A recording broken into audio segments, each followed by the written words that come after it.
Hola chicos, pues vamos a comenzar con el tema primero de la unidad número 10 y la última de su curso de inglés del cuatrimestre número 6. Se llama la voz pasiva de del presente simple y del pasado simple, ¿ok? ¿Para qué usamos la voz pasiva? Dice, we use when we want to focus on the action and not in the person who does it. La usamos cuando queremos enfocarnos en la acción y no en la persona quien la hace, ¿ok? No nos va a importar quién realiza la acción, sino qué se hace en la acción. Ok, dice, we aren't interested in who does the action. No estamos interesados en quién hace la acción. Este es un ejemplo en la oración. This MP3 was found in the cafeteria. Este MP3 fue encontrado en la cafetería.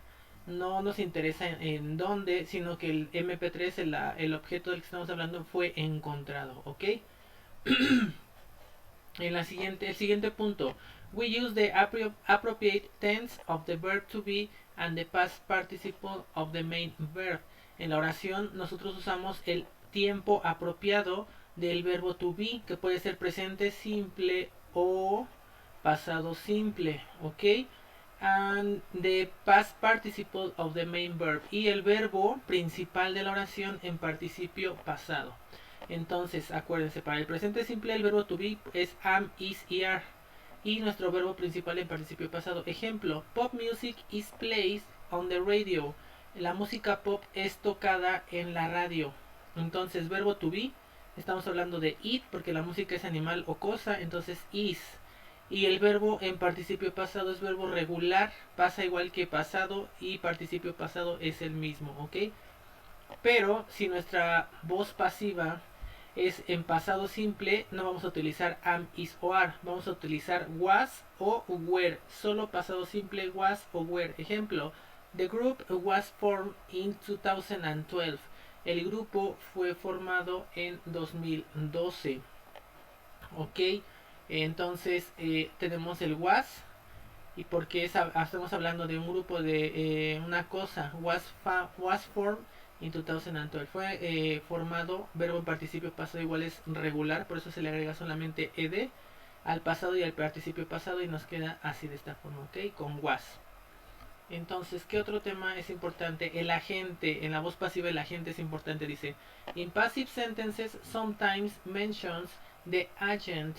We use by plus name or pronoun. En la voz pasiva, en las oraciones en voz pasiva, algunas veces mencionamos el agente. Nosotros usamos by más el nombre de la persona o el pronombre, el pronombre personal, I, you, he, she, we, you o they.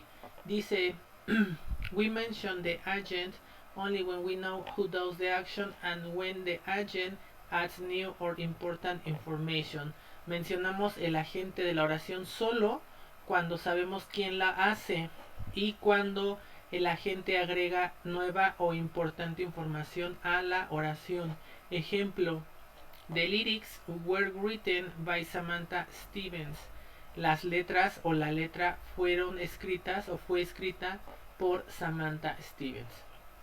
Ok, solamente estamos utilizando el by, que es por, como aquí en este caso usamos by, más el nombre, que en este caso es Samantha Stevens, o el pronombre, ¿no? Aquí no nos maneja pronombre, nos maneja el nombre. Entonces, la letra fue escrita por Samantha Stevens. Es una información importante porque necesitamos saber quién es el autor de la letra de la canción o de alguna poesía o de alguna obra artística. Entonces, es importante y por eso la mencionamos, ¿ok? Eh, ¿Qué pasa con la voz activa y la voz pasiva? When we change an active sentence into a passive sentence, the object becomes the subject. Cuando convertimos o cambiamos de una oración activa a una oración pasiva, el objeto se convierte en el sujeto, ¿ok? The object, el objeto, becomes, se convierte en el sujeto. Ejemplo, my brother delayed my playlist last week. En una oración activa, mi hermano borró mi lista de canciones la semana pasada. Pero en la voz pasiva, que es el tema que estamos viendo, va al revés la oración. My playlist was delayed by my brother last week. mi lista de canciones fue borrada por mi hermano la semana pasada. Entonces el objeto, que es el playlist, se va a convertir en sujeto. ¿Ok? ¿Ya vieron? En la oración normal, playlist es el objeto del que estamos hablando y lo importante era mi hermano. Pero en la oración pasiva nos enfocamos en la acción que fue borrada. ¿Qué fue lo que fue borrada? La playlist es el objeto. Pues en la voz pasiva se convierte en el sujeto en la parte principal de la oración. Verbo to be, pasado, y el delete, verbo borrar en el participio pasado. ¿Ok? Dice, we use the appropriate tense of to be and past participle of the main verb in active sentence. Usamos el tiempo apropiado del verbo to be para el participio y el verbo participio pasado del verbo principal en la oración activa. ¿Ok? My brother delayed my playlist. My playlist was delayed by my brother. Mi hermano borró mi lista de canciones. Y aquí en la pasiva, en la voz pasiva, mi lista de canciones fue borrada por mi hermano la semana pasada. Entonces, aquí es pasado simple, ¿verdad? Was o were, dijimos verbo to be y el verbo en participio pasado. ¿Ok? Ahora, ya después de haber visto estas condiciones y la voz pasiva en las oraciones, ustedes van a hacer estas oraciones que tenemos aquí en la plataforma en inglés, ¿ok? Para su revisión. Es la primera tarea, la primera evidencia de este tercer parcial, así es que tienen que entregarla a tiempo para que les valga lo mismo, si no va a pasar como en los parciales anteriores que les entregaron al final y por eso salieron bajos en sus calificaciones. Ok, la quiero para la siguiente semana o siguiente clase, si pueden hacerla, pues mucho mejor. Continuamos con la clase, chicos.